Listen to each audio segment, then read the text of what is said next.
Hoy no vengo a contarte lo que está pasando allá afuera, porque seguramente ya lo sabes, ya lo sientes.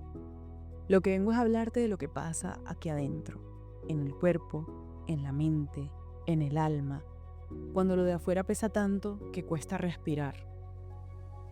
Este episodio viene dado porque sé lo que se siente el estar en ese momento en el que el mundo se siente tan frágil.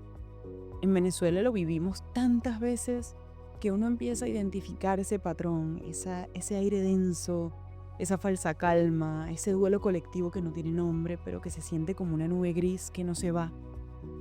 Lo vivimos también en pandemia y este episodio es para esos momentos en los que una comunidad atraviesa un momento difícil, bien sea por una situación de salud colectiva, de un conflicto político o una tragedia social.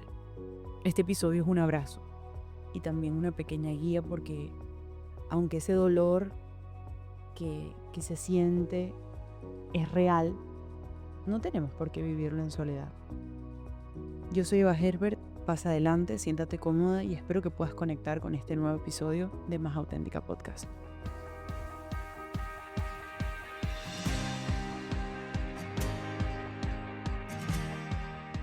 Y sí, a veces el país, la ciudad, el barrio en el que vivimos se sienten rotos, no solo por lo que pasa, sino por lo que no podemos hacer, porque hay una sensación de impotencia que va calando hondo, porque es como estar pero no estar, ¿no? O sea, al final estás en tu cabeza preocupado, angustiado, con el cuerpo presente pero el corazón ausente, básicamente, ¿no? Y em, pudiese ser un duelo colectivo.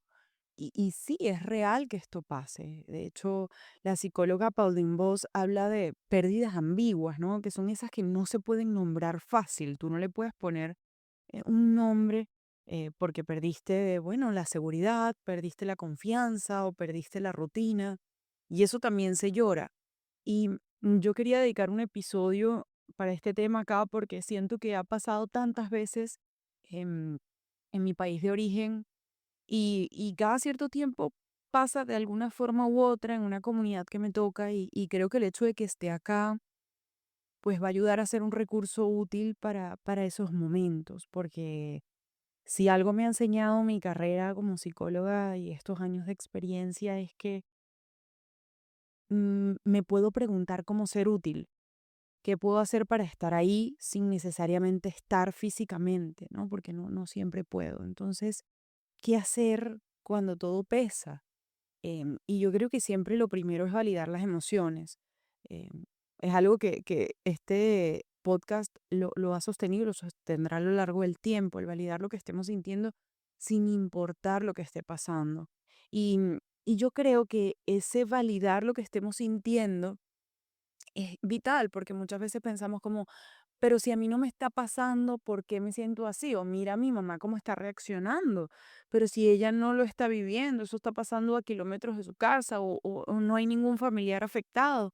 Sí, pero somos humanos. Tenemos la capacidad de empatizar y eso hace que también nos duelan cosas que vemos en segundo plano. O sea, nosotros también tenemos la capacidad de traumatizarnos por traumas que otros viven y creo que es importante que como humanos lo sepamos porque eso nos va a ayudar a entender nuestro dolor, pero también a eso, abrazar esas emociones cuando aparecen sin mayor explicación. Entonces, em, eso por un lado y por otro lado, quizás también el entender otras reacciones que son mm, menos agradables, ¿no? Con las que quizás se puede empatizar menos, que es, por ejemplo, eh, medios que pues transmiten información que es falsa, personas que se hacen eco de información que quizás es malintencionada, sin ellos saberlo o sabiéndolo, em, o pues comunicando quizás hechos que no necesariamente sucedieron tal cual están siendo explicados y, y bueno, ese despliegue, ¿no? Que luego se convierte como en un efecto bola de nieve, que termina siendo que nos hagamos eco de informaciones que solo suman al displacer, ¿no? A ese monto de ansiedad que ya teníamos o a esa tristeza que ya teníamos. Y creo que eso también hay que entenderlo porque los seres humanos somos diferentes y cada uno tiene una serie de recursos eh, y de herramientas que son totalmente distintas. Entonces, habrá quienes podamos eso, buscar de qué forma ser útiles, de qué forma eh, aportar. Habrá otras personas que buscarán la forma de resguardarse, de cuidarse, de protegerse, y habrá otras personas que, pues, con sus mecanismos de defensa, tratarán de hacer, pues, esas otras cosas que quizás no entendemos, pero que creo que es importante eso, dimensionar, ¿no? Cuando estamos ante un evento así, pues son muchas las personas que, que, que terminan haciendo cosas distintas y creo que el comprender la complejidad humana eh, es algo que toca hacer, ¿no?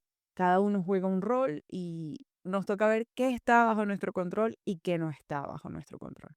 Entonces, como hay cosas que no podemos controlar y otras que sí, yo quisiera que este episodio se convirtiera en eso, un espacio para que tú tengas estrategias que a mí me han servido, que comparto con pacientes y que están avaladas por teorías y evidencia en psicología para sobrellevar situaciones de conflicto, momentos difíciles, eso tanto a nivel social como político, porque son cosas que pueden pasar y que están allí presentes en nuestro día a día, ¿no? Entonces, en primer lugar, el hecho de mantener una rutina, ya lo decía, entre las estrategias que propone la American Psychological Association y otros expertos, em, que es fundamental, ¿no? Aunque parezca simple, lo cotidiano da estructura al caos.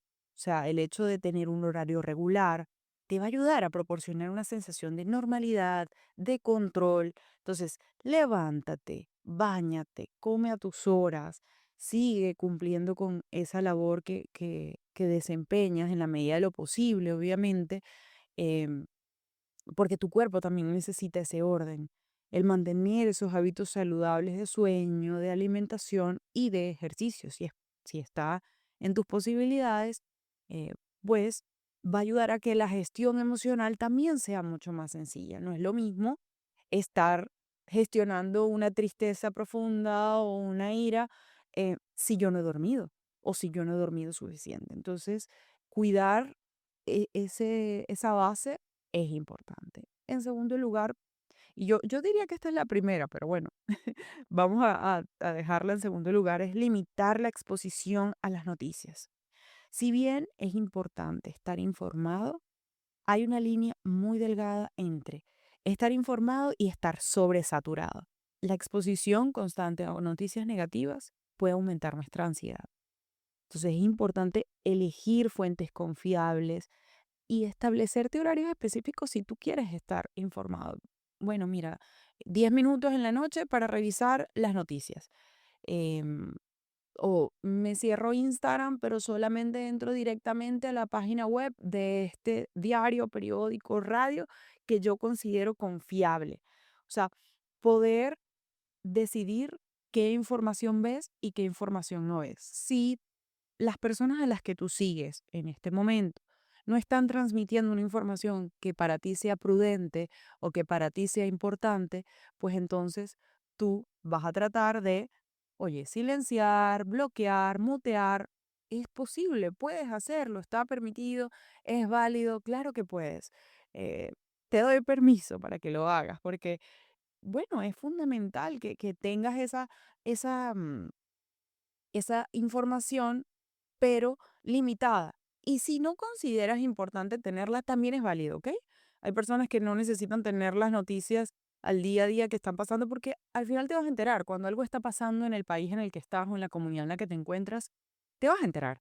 Alguien te va a hacer llegar la noticia, te va a llegar un mensaje. Entonces, eso, como poder cuidar esa burbuja en la que estás. Este sí es un momento para vivir en una burbuja cuando uno está pasando por estas situaciones, para poder conectar con lo que estás sintiendo y cuidarte para poder realmente sobrellevarlo de la manera más adecuada y que esto no tenga consecuencias a largo plazo o la menor cantidad de consecuencias a largo plazo. Entonces, si vas a informarte y escoges un momento puntual, como te decía, 10 minutos en la noche, 10 minutos en el día o el mediodía, evita que sea antes de dormir. O sea, trata de que, ok, yo me voy a dormir a las 10, pues veo esas noticias a las 7. De modo que tengo 3 horas para procesar lo que vi, para buscar otra forma de drenar, desahogarme, hacer un poco de journaling o buscar la forma de desahogar, ¿no? Y eso va al siguiente, o sea, eso nos lleva a la siguiente estrategia, que es practicar algunas técnicas de relajación o incluso también de conexión con lo que está pasando, ¿no? Que es, por ejemplo, la respiración profunda, el mindfulness, que básicamente es mirar lo que está pasando a nuestro alrededor em, para poder conectar con el presente, con el aquí y el ahora, que en episodios anteriores hablaba de este tema, así que si no los has oído, corre a escucharlos y también pudieses eso, meditar o hacer yoga, porque son técnicas efectivas para reducir los niveles de ansiedad y la intensidad emocional con la que tú estés viviendo esa situación. Hay aplicaciones que recomiendo, como por ejemplo Headspace, que pudiesen ayudarte, o Calm, que tienen pues esos espacios que te pueden ayudar a poner en práctica el calmar la mente y el cuerpo para descansar de ese estrés al que puedes estar sometido o sometida. Luego, el conectar con otros. Importantísimo sentir que hay una red de apoyo, que hay otras personas a tu alrededor. Así que habla con quienes puedas, familiares, amigos, sobre lo que está pasando, sobre tus sentimientos. Busca apoyo en esa comunidad que has creado. Por favor, no te aísles, porque el simple acto de compartir las preocupaciones puede aliviar esa carga emocional. Una videollamada, un mensaje de voz, un cafecito improvisado con alguien de confianza, porque de verdad que el dolor compartido pesa muchísimo menos. Establece metas pequeñas y alcanzables. Es otra estrategia que te recomiendo. Trata de fijar eso, metas diarias o semanales que consideres que sean realistas dentro de esa rutina que estás sosteniendo, porque algo tan simple como tender la cama o caminar 10 minutos te puede dar esa sensación de logro y de control que estamos buscando en estos momentos. Además de proporcionarte esa sensación de propósito, ¿no? Y de que la vida tiene un sentido, de que puedes lograr cosas y que puedes seguir organizándote a pesar de lo que está pasando allá afuera. En sexto lugar, trata de hacer cosas que disfrutes, aunque no te den ganas hacerlo. O sea, el placer también es medicina. Series, libros, hobbies, el autocuidado es importantísimo.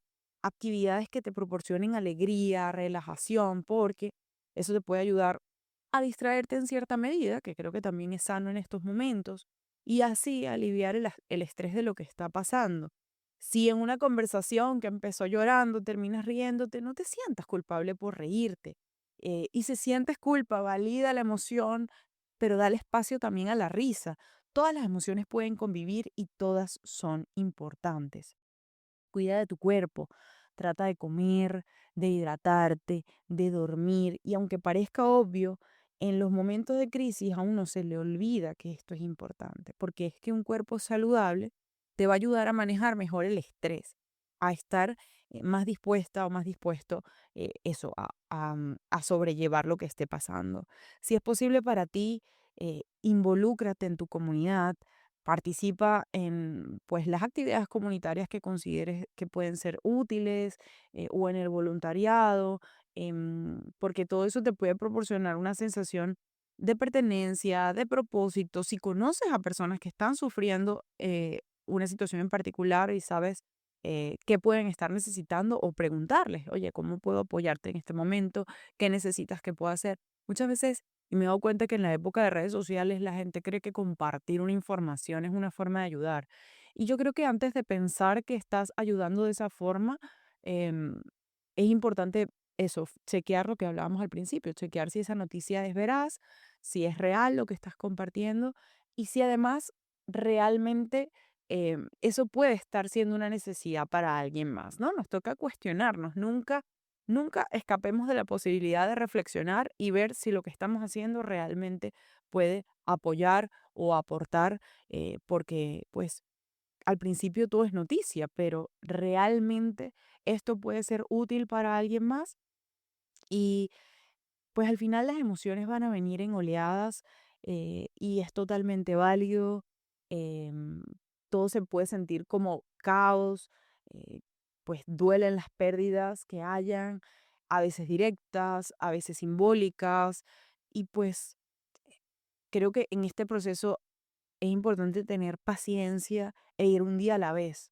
Ir un día a la vez porque pues así es el proceso de duelo. Ya lo decía Elizabeth Kubler-Ross, quien nos hablaba de las etapas del duelo, como lo vimos en el episodio de el ABC del duelo amoroso, que pues parte de una teoría de duelo en general. O sea, la negación, la ira, la negociación, la tristeza y la aceptación no son lineales y son parte de un proceso de pérdida. Van a ir y van a venir, pero con conciencia, con ayuda, pues vamos a ir avanzando hacia la etapa de esa aceptación de lo que pasó, ¿no? Y es un proceso, cada quien lo va a vivir a su ritmo. Yo creo que es súper importante poder empatizar con que la realidad está allí, ¿ok? Y que para cada quien se va a ver y vivir totalmente diferente. Entonces, si te preguntas el cómo estar presente cuando todo duele, cuando todo es incómodo, yo creo que lo primero es eh, eso, partir de esa validación y de ver si realmente pues ya estás en ese momento, como, ok, puedo conectar, puedo hacer este ejercicio de mindfulness, puedo hacer este ejercicio de journaling, escribir lo que sientes también es súper importante, date el chance de llevar tu diario de emociones, de empezar a conectar con aquello que tú estás sintiendo, y entender que pueden estar habitando diferentes emociones a la vez, emociones desagradables con emociones agradables, que un día te sentías triste, que al día siguiente o ese mismo día, en ese mismo momento empezaste a sentir ansiedad, luego pudiste sentir regocijo cuando ya pues se concretó la noticia y ya entendiste qué fue lo que pasó y lo dimensionaste, pero entender poco a poco que va a ser un proceso, ¿no? Y que sobre todo cuando hay pérdidas humanas, el, el, ¿sabes? Esa nube por la que se pasa, pues es bastante delicada y cada quien va a ir a su ritmo. Y yo creo que el empatizar con ese dolor, con ese malestar, y entender que cada emoción va a ir apareciendo en la medida que tenga que ir apareciendo y que no hay que forzar sentir nada, sino más bien tener espacios para drenar, tener espacios para conectar y eventualmente las emociones irán saliendo. Porque como decía, una de las primeras etapas podría ser la negación. Entonces, cuando uno niega lo que está pasando, básicamente pospone ese dolor, y no conecta con él. Y pues conectarás cuando sea necesario, cuando estés lista o listo para hacerlo. Y luego de ahí, pues probablemente la ira, ¿no? El molestarte por lo que está pasando, el no entender por qué está pasando esto, el sentir que es injusto que suceda, em, y tener cuidado con esa sensación de culpa que muchas veces se puede experimentar en esta etapa en la que me cuestiono por qué decidí lo que decidí, eh, por qué fui o por qué no fui, por qué estuve o por qué no estuve, de tal o cual manera. Luego en la posibilidad de la negociación, ¿no? Que es empezar como a ir colocando cada cosa en su lugar, volviendo a la rutina, entendiendo que la vida avanza a pesar de que ya esas personas no están con nosotros, em, y que ese proceso también es complejo, ¿no? El ir ubicándonos allí, y luego la tristeza, que es básicamente pues permitirnos llorar, sentir ese ánimo decaído, esa poca energía, esas pocas ganas de hacer cosas, ¿no? Que es propia del duelo y por último, pues la aceptación, que a cada quien le llegará cuando tenga que llegarle, ¿no? Entender lo que significaba esa persona en nuestra historia o nosotros en la suya, ¿sí? Y bueno, este episodio no busca ser una receta mágica, sino más bien eso que decía al principio, un abrazo, un estar aquí un acompañarte a no sentir que estás sola o solo en este momento, a que puedas escucharte, a que puedas cuidarte, a que puedas comprender que todo lo que te pasa es humano, por más distinto que sea que lo estés gestionando a las personas a tu alrededor, es válido porque pues cada persona es un mundo y las situaciones que habitan en nuestra mente son muy particulares para cada quien. Es una invitación a que te hables bonito, incluso en los días que se sientan más feos o más desagradables o más retadores, y a que sepas que aunque lo colectivo duela, no tienes por qué cargarlo sola o solo. Estoy aquí, todas las personas que escuchan este episodio están aquí, y vives en comunidad, hay otras personas que están acá y que si lo necesitas, sé que hay herramientas, que hay recursos, que están a tu disposición, y la idea es que te sientas acompañada, acompañado, que alguien entiende lo que estás pasando y que si necesitas ayuda, mi DM siempre está disponible. Yo siempre le digo a las personas, em, así sea para leerte, porque bueno, yo entiendo que las redes sociales no pueden ser terapia y que pues un mensaje que tú me envíes no se va a convertir en el inicio de un proceso terapéutico, pero sí a veces uno necesita que alguien lo lea, que alguien le diga te entiendo. Y pues mi DM siempre está a la disposición, eh, de que las personas pues expresen lo que sienten. Así que nos seguimos escuchando con el corazón en la mano, con la esperanza intacta, que aunque a veces tiemble o se tambalee nuestro temple, nuestro estado emocional, pues somos humanos y esto también es parte de la vida. Y si algo he aprendido en, en las últimas semanas es que el dolor es la única certeza de que estamos vivos. Es que sentir es lo único que nos garantiza que estamos aquí. Y qué importante es abrazar ese dolor. Y no hablo de hacer drama, de quedarnos más tiempo o de buscarlo cuando lo tenemos o de buscarlo cuando no lo tenemos. Hablo de que la incomodidad nos permite sentirnos vivos, saber cuán acompañados estamos en un momento de la vida. Por eso siempre digo que atravesar la incomodidad es importante y creo que este episodio es mm, eso, un te tomo de la mano y te acompaño en este atravesar la incomodidad, eh, porque bueno, sé que escuchar este episodio será incómodo, probablemente fue incómodo, así como quizás grabarlo para mí en algún punto se ha sentido también así, y es válido, porque somos humanas, somos humanos. Y lo importante es saber que estas emociones son compartidas, pero que hay otras emociones como el cariño y el amor, eh, que nos permiten pues estar y conectar. Así que te mando un abracito sentido y será hasta la próxima. Bye bye.